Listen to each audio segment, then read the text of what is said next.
Apakah ada orang yang bisa melihat wujud jin di televisi sering ditontonkan kiai ada yang ditutup matanya terus melukis di kain kanvas. Terkadang juga diperlihatkan cahaya yang terbang kemudian menjadi batu mustika. Ini semua khurafat, permainan syaitan semua ini. Ini yang menyesatkan manusia. Jadi minimal supaya Anda akan percaya oh ada. Dan sering dibuat acara-acara yang seakan-akan dengan syaitan itu menakutkan. Akhirnya menjadi takut, tambah jadilah syaitan itu, gitu kan. Jadi tinggalkan menonton semua yang horor, semua yang cerita fiktif. Tidak ada gunanya, tinggalkan. Akhi dan ukhti tinggalkan. Tutup televisi di rumah. Nggak mati, nggak buta mata kita kalau dimatiin TV-nya kan. Nggak putus tangannya, malah lebih tenang. Coba deh, yang sering nonton TV coba berhenti 2 hari aja. Biar tangannya gatal, tahan. Jangan dibuka udah. Buat apa Ustaz? Sibukin, baca Quran, dengar radio, ceramah, putar. Ceramah-ceramah di YouTube, dengar. Pasti waswas syaitan kuat, lawan. Coba terapkan seminggu, 2 minggu. Nanti lama-lama kita akan melihat itu semua memang betul sesuatu yang baik untuk kita lakukan. Jadi tinggalkan memang, tidak boleh lagi. Karena itu hanya merusak akidah saja ya. Ada seseorang menyarankan baca doa Nurun Nubuwat agar tersembuh dari penyakit yang saya tanyakan. Apakah doa tersebut sesuai dengan tuntunan Rasulullah SAW? Saya tidak pernah tahu nih Nurun Nubuwat ini seperti apa. Dan saya selama saya belajar ya, saya tidak tahu, Allahu alam. Sebatas ilmu saya tidak pernah saya temukan ada judul doa seperti ini yang Nabi SAW berikan. Jadi yang saya tahu tidak pernah ada ya, Allahu alam, yang saya tahu begitu. Tapi kalau memang Anda lihat wirid yang ada di dalamnya adalah zikir-zikir ruqyah, yang buku kemarin saya bawain itu, kalau sama berarti zikir ruqyah berarti bisa saja di zikir ruqyah, sebab saya tidak tahu isinya. Kalau isinya selain zikir-zikir ruqyah yang ada sunnah-sunnah Nabi SAW berarti itu nggak benar, itu dibuat-buat. Setiap manusia memiliki korin yang selalu mencari kita pertanyaan, apakah korin itu termasuk jin muslim? Tidak bisa dikatakan jin muslim, korin. Dan kita tahunya korin itu syaitan. Syaitan berarti bisa muslim, bisa kafir, tapi yang jelas dia fasik ya. Dia anak buahnya iblis lah istilahnya, yang pasti akan masuk dalam api neraka. Bisakah korin itu menyerupai kita dan menampakkan diri di hadapan orang lain seolah-olah yang mereka temui adalah kita? Nggak bisa. Dia punya batasan, tidak akan pernah bisa dilakukan itu, mustahil gitu ya. Apakah ketika kita bermimpi seseorang yang telah meninggal, yang ada dalam mimpi kita itu benar-benar orang yang sudah meninggal, atau itu adalah syaitan yang menyerupai mereka? Tergantung pesannya apa. Bisa saja seseorang itu melihat, karena pernah ada sahabat melihat sahabat yang lain dalam mimpinya, gitu kan? Itu pernah terjadi. Ada pernah 2 sahabat yang saling janji satu sama yang lain, siapa yang meninggal duluan, maka dia semestinya minta kepada Allah agar bisa datang, gitu kan? Artinya dia memberitahukan apa yang sedang terjadi, maka meninggallah salah satunya. Pada saat meninggal salah satunya, maka yang meninggal ini dengan izin Allah datang dalam mimpi sahabat yang satu. Maka sahabat ini berkata, apa yang Allah berikan kepadamu? Dia bilang, alhamdulillah Allah sudah ampuni saya. Cuman kemudian di lehernya sahabat yang meninggal itu ada seperti titik hitam. Yang masih hidup ini mengatakan, apa di lehermu itu? Dia bilang, ini sisa utang saya yang belum saya bayar. Ada uang 50 dirham yang saya harus bayar kepada Yahudi. Uang itu sudah saya letakkan. Maaf, dia bilang begini dulu. Dia bilang, ketahuilah setiap apapun yang terjadi di dunia disampaikan informasinya kepada kami. Disampaikan informasinya kepada kami. Sampai apapun ya, sampai apapun, termasuk kucing saya, kucing kami yang baru meninggal, baru mati 2 hari yang lalu, gitu kan? Itu diberitakan kepada saya tentang kejadian itu. Sudah akhi, jangan tambah lagi. Ini sudah banyak. Dengarin dulu, siapa tahu pertanyaan-pertanyaannya ada yang jadi pertanyaan antum ya. Sampai mana tadi? Kucing. Ini jangan ngacoin nih bawa pertanyaan terus. Kucing pun saya lupa ini. Akhirnya dia bilang ada utang saya dan saya sudah siapkan 50 dirham itu di rumah saya, di bawah sebuah tempat di dekat pintu rumah saya, di bawah tanah, ditutup sama batu. Angkatlah dan bayarkan utang saya. Dia pun keesok paginya temannya ini datang ke rumahnya lalu bertanya kepada istrinya, apakah sesuatu yang terjadi di rumah kalian? Kata istrinya, nggak ada. Istri yang sudah meninggal, istri yang laki-laki sudah meninggal. Dia bilang, nggak ada, hanya saja kucing kami meninggal 2 hari yang lalu, mati. Maka si laki-laki tidak ceritain mimpinya, dia cuma bilang, oh iya, baik, suamimu pernah punya utang nggak sama orang Yahudi? Kalau tidak salah sekitar 50 dirham. Dan uang itu dia pernah titip pesan, dia pesan sama saya kalau uang itu ada di dekat pintu, di bawah tanah ditutup batu. Coba lihat. Waktu dibuka ternyata betul ada kantong tersebut dan jumlahnya betul 50 dirham, lalu dibayarlah utang tersebut. Jadi bisa saja ada orang yang datang dalam mimpi gitu kan? Mungkin Allahu alam, itu dengan hikmah Allah Subhanahu wa taala. Tapi di sini ulama mengatakan tergantung pesannya. Kalau pesannya pesan-pesan yang baik, positif gitu kan? Maka itu baik-baik saja seperti tadi kasus sahabat ini. maka itu boleh saja dari Allah subhanahu wa ta'ala mengizinkan. Tapi kalau pesannya disuruh buat kesyirikan, buat kemaksiatan, nah, ini semua tidak benar, pasti dari syaitan. Seseorang yang sedang marah atau berperilaku aneh, bagaimana cara membedakan apakah kemarahannya itu karena pengaruh syaitan atau memang wataknya? Sebenarnya semua marah selain daripada marah dari hukum Allah, dari syaitan, semuanya. Hadis Bukhari menjelaskan masalah itu, bahwasanya pernah ada sahabat dua yang bertengkar sampai urat-urat leher mereka kelihatan, gitu kan? Maka salah satu pernah berkata, Nabi SAW mengatakan, tambah lagi. Udah stop.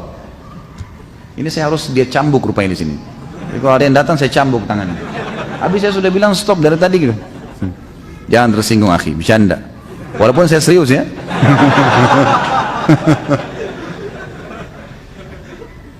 Sampai mana tadi? Hah? Cambuk?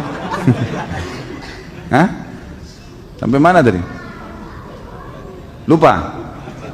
Sama-sama lupa. Baik.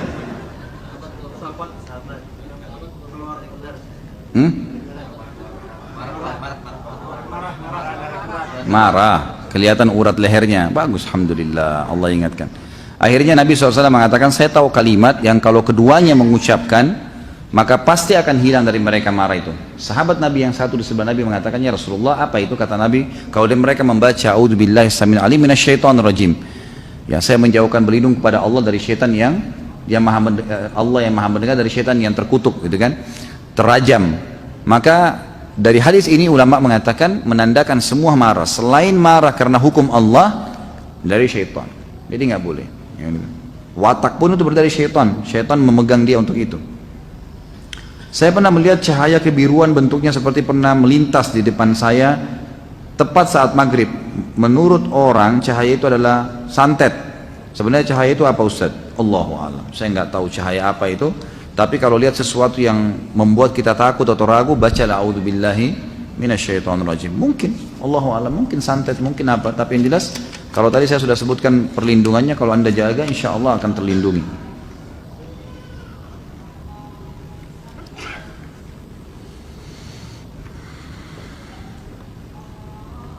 Baik, ini kena 1 Muharram ya. Ustaz, peringatan 1 Muharram dilarang sampai sejauh mana?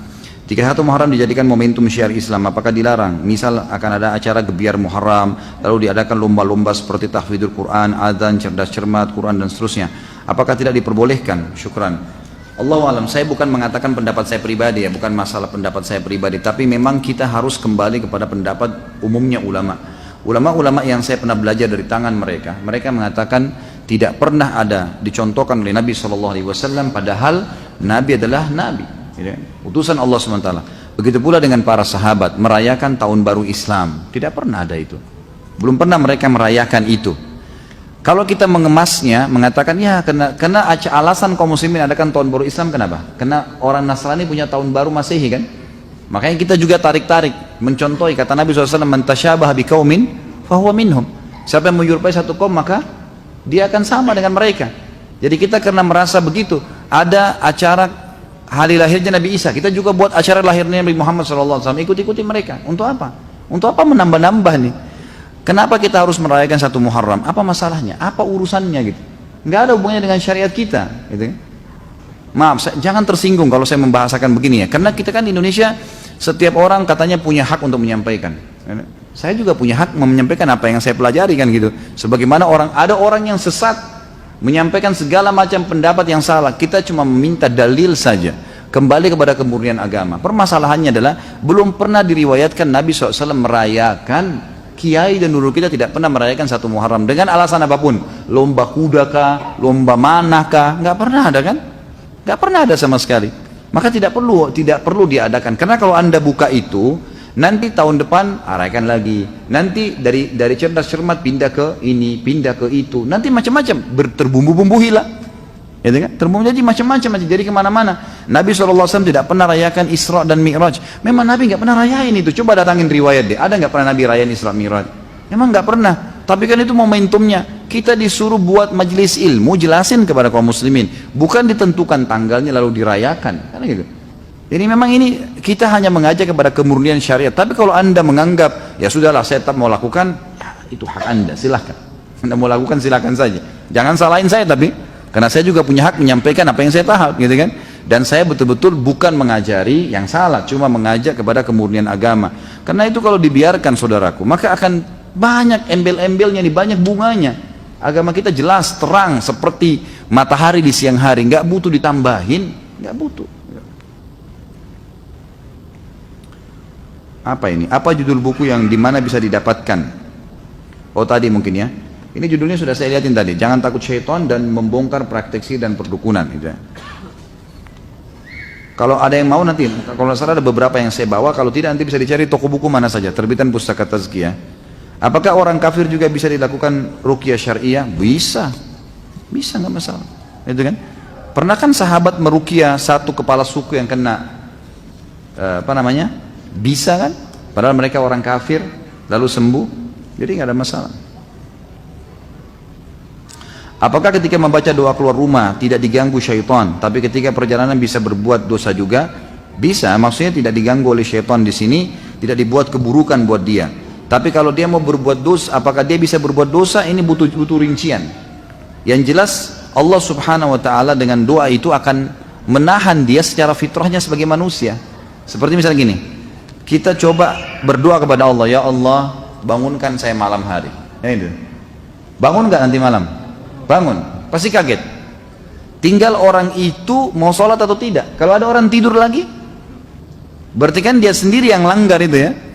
Tadi dia berdoa keluar minta agar dia selamatkan dari syaitan. Allah sudah selamatkan. Setiap dia mau buat dosa, Allah tahan. Ada halangan-halangannya. Tapi tetap kalau dia ngotot mau kerjakan, ya dia melanggar sendiri. Karena datang dari Allah SWT dalam bentuk sinyal ngingatin dia. Apakah membaca surah Al-Baqarah semua ayat atau sebagian cukup? Tentu semua ayat ya, karena surah Al-Baqarah, surah Al-Baqarah. Dan ini maksudnya adalah supaya seseorang itu terbiasa membacanya, mencintainya, gitu kan? Memang begitu. Saya pernah diajak oleh orang tua mendatangi dukun, lalu saya di punggungnya seolah ditulis tulisan Arab dan saya disuruh mandi. Apakah saya sudah terkena sihir? Lalu bagaimana ruqyah yang harus saya lakukan untuk sembuh? Iya, sudah kena sihir. Sudah kena sihir. Caranya saya ajarkan kemarin, membaca minggu lalu kita sudah ajarin caranya membaca Al-Fatihah, Al-Ikhlas, Al-Falaq, An-Nas, ayat kursi, Al-Kafirun, 6 ayat dasar, kemudian Anda tiup ke telapak tangan lalu usap di tempat yang pernah diukir itu. Kalau tiba-tiba sendawa, merinding, berarti itu ada masalah sihir, gitu ya. Masalah sihir, dan bisa lebih jauh konsultasi sama teman-teman ustadz yang saya sudah kasih nomornya kemarin. Kalau belum catat nanti bisa datang kepada saya selesai ini ya.